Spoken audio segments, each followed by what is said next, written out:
everyone. This is Tina with your daily inspiration, and I just wanted to quickly share one in the book of Numbers, chapter 13, 30 through 31. And it says, Then Caleb quieted the people before Moses and said, Let us go up at once and take possession, for we are well able to overcome it. But the man who had gone up with him said, We are not able to go up against the people, for they are stronger than we. Now, reading that, this kind of is a test of faith, right? Because they were called to go to this promised land that God sent them. But since they sent out these two spies to go and check out the land to see, is that the land we're supposed to go and conquer? They saw it with their eyes of like, oh man, we see giants. They're bigger than us. They're going to attack us. And they've already heard that we were coming to go into their land. So when God says one thing and you do the other, well, there's this thing called, you kind of struggle with it. There's a friction between your spirit and your flesh, right? But God had that promise for them. And so I also want to encourage you that even though the circumstances, we go through life, whether we may never understand what God is telling us to do, just trust in His word, trust in Him, because sometimes if you can just say a quick, simple prayer and say, God, I don't know what I'm doing here, but I just want to just trust you. He will send His angels to protect you. He is the provider who protects. And there was one time I didn't know what I was doing in San Francisco when He told me to walk around the perimeter near like the park, and it's also near the library at the time. But He had something in store for me later on, because when I was praying around that area, He told me there's going to be a revival there. And this happened to be in San Francisco, here in California. And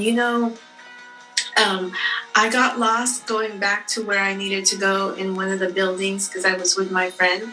And I ended up in this what they call Tenderloin, and in that area was actually where a lot of sex trafficking and all these prostitutes and so many sinful things going on in there, right? And to be honest, while I was walking in that area, in that street, I felt like no one was watching me, like I was invisible.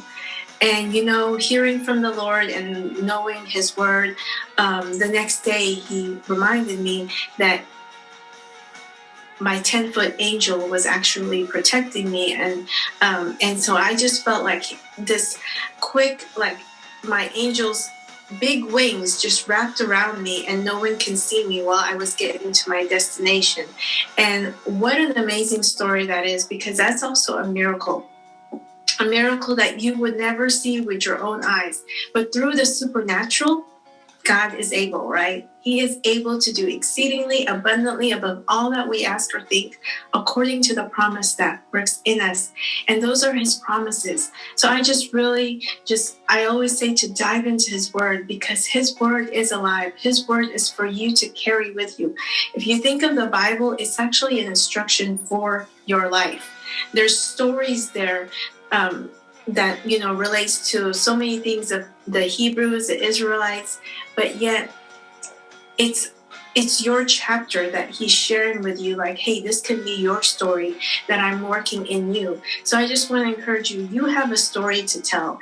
And even though the circumstances, like these gentlemen who went to go see the promised land, if that was for them to go to and to live there, they didn't see that it was God has sent them there because that was where they were going to go. They saw more through their natural eyes of, oh my gosh, these giants are going to kick our butts, but God wants you to know to trust in Him. And when you can trust in the Lord, oh man, He's just going to do so many wonders and miracles in your life. And I just want to encourage you with that today. And I thank you for tuning in. So God bless and have a blessed day.